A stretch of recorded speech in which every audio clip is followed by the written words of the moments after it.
In a conversation about fake news, it is important that we chronicle some of the pivotal moments in the history of news. The historical development of news and journalism is often seen as synonymous with print because the printing press made possible the mass distribution of newspapers. For example, the penny press included newspapers sold for only a penny. This low cost made them accessible to everyone.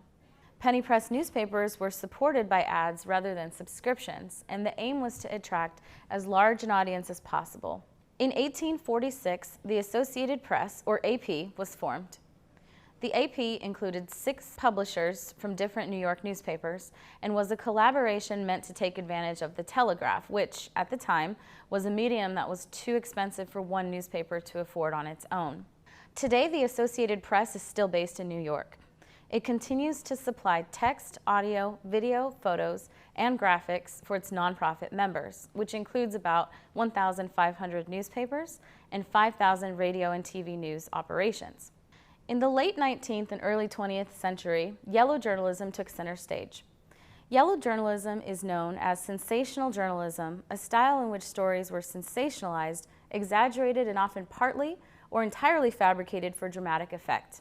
In 1933, however, the tide began to shift dramatically and editorial guidelines shifted focus away from yellow journalism tactics toward thorough, accurate news reporting. In the 1920s, electronic journalism flourished with the introduction of radio news broadcasts, which were often dramatic in that same sensational tone as yellow journalism. Radio news, supported entirely by ad revenue, had a negative impact on newspapers due to the quick, free news dissemination to mass audiences. Then, TV rose to prominence in the late 40s and early 50s, eventually giving rise to the 24-hour news cycle. Important to note here is that the 24-hour news cycle meant there was now a much larger time span to fill with news, and standards were thought to lower for what stations deemed newsworthy as a result of this change. In 1947, the Hutchins Commission published a report called A Free and Responsible Press, put together by intellectuals of the time who argue that the public has a right to information that affects it, and the press has a moral duty and responsibility to present that information, rooted in their constitutionally guaranteed freedom, the First Amendment.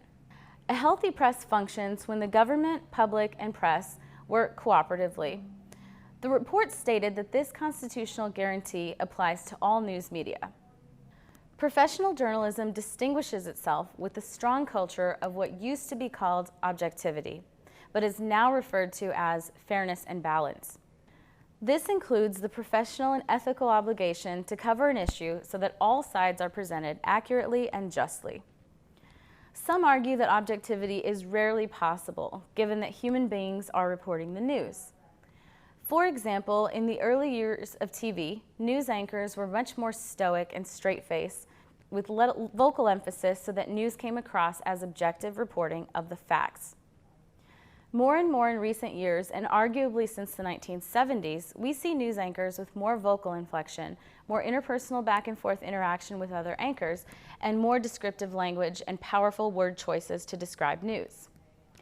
Really, this nonverbal and verbal communication is inevitable with human beings reporting the news as we move further and further away from the days of talking heads. It is important to note, however, that fairness and balance are still possible objectives, despite claims that news media are all biased. Slanting news coverage unfairly is different than having journalists who use nonverbal and verbal communication in ways that enhance news coverage for viewers. An important point to note is that news techniques haven't changed much over time, but the technological landscape is what has changed and presented new challenges to news and journalism. Even with the introduction and widespread access to internet and social media platforms, a 2013 Pew Research study found that nearly half of Americans turn to digital news sources daily, but TV is still the #1 preferred source for most Americans. The internet continues to fuel the 24-hour news cycle due to its inherently low-cost distribution of information. This reality also creates a perfect environment for misinformation to spread quickly. The instantaneous nature of news published online means less time for precision in accuracy and fact-checking. Some other ways the news has changed in the 24-hour news cycle is by introducing new forms of journalism, and there is debate over whether these new forms are truly journalism. For instance, backpack journalism involves crowdsourcing raw data from the public to help create news reports. CNN's iReports are a good example of citizens' contributions to journalism.